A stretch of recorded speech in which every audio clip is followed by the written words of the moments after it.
Hello everyone. In this video, we are going to see a program to accept a year and check whether it is a leap year or not using if-else construct. So, you're going to see the question, input the year, checks and displays whether it is a leap year, century leap year, a century year but not a leap year. So, there are three criteria here. One is if a year is divisible by 4, then it is a leap year. That is a normal condition. But if a year is divisible by 100, it is a century year but not a leap year. And the third criteria is if the year is divisible by 400, then it is a century leap year. Okay, you can see a sample input given here. Say 2000. Okay, it is divisible by 4, it is divisible by 100, it is also divisible by 400. So there is a confusion which has to be checked first. Okay, always go with the greatest number, that is 400. So get the input the year, check whether the year is divisible by 400. If it is divisible by 400, immediately you can display it as it is a century leap year. Suppose if the condition is false, then you will go to the next condition, that will be the next highest number, that is 100. So divide the year by 100, check whether the remainder is 0. Okay, if it is 0, then it is a century year but not a leap year. Reason for it is every century year is not a leap year. Only every 4th century year is a leap year. Okay, there is some confusions. Okay, that is actually the actual criteria for leap year.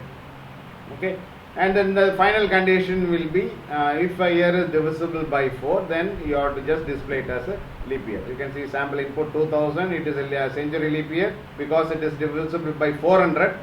Okay, then you are going to stop the program after displaying the output. Then you are going to check the another sample input is given 2004, which is a leap year. Okay, that means it is not divisible by 400, it is not divisible by 100. So final condition is whether it is divisible by 4. Yes, it is divisible by 4, so you are going to display it as a leap year. Let's say the program in BlueJ. As usual, you see the first line, import java util.scanner, which will include the scanner class into the program, which is available in java.util package. And you can see the next line, public class leap year. So leap year is the class name with a keyword class and the public keyword. We already discussed before in previous videos. Class will be publicly visible to all the other classes. And then inside the class you can see the first line, public static void main. Okay, that is a function, main function where your program is going to get executed. So inside that you after the curly braces you can see the first line, scanner sc equal to new scanner system.in, which is used to create the scanner object to input the variable, that is whatever data you are going to input, you are going to input through the scanner object and store it into the variable. You got one variable, integer. Okay, normally here will be integer variable, so it is an integer value, so you need an integer variable only. So you are going to use year as the variable which is of integer type. Next line is you are going to see that you are going to enter the year. Okay, so whatever year you are going to, whatever number you are going to enter, it will be stored into the variable year. Okay, so as soon as you get the year, you are going to check the first condition whether the year is divisible by 400. So you are going to give year modulus 400. Okay, you know that it is a percentage symbol.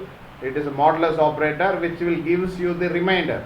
If suppose if it is divisible, then the result will be equal to 0. Okay, so if it is equal to 0, if the remainder is equal to 0, then you are going to display a century leap year. Okay, suppose if the year is not divisible by 400, then you are going to go to the next condition.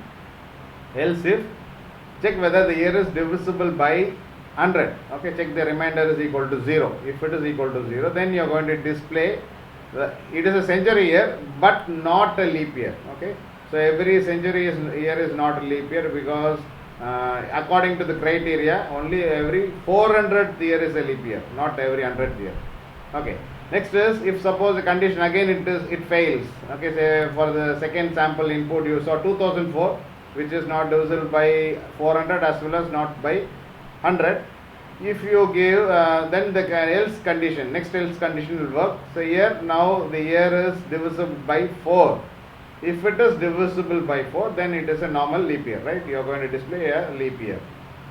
Suppose you give any other value like 2003 or 2019 or 2021, then it is not divisible by any of these criteria. We don't satisfy any of these criteria, so normally it will go as not a leap year. You are going to display it in the else part.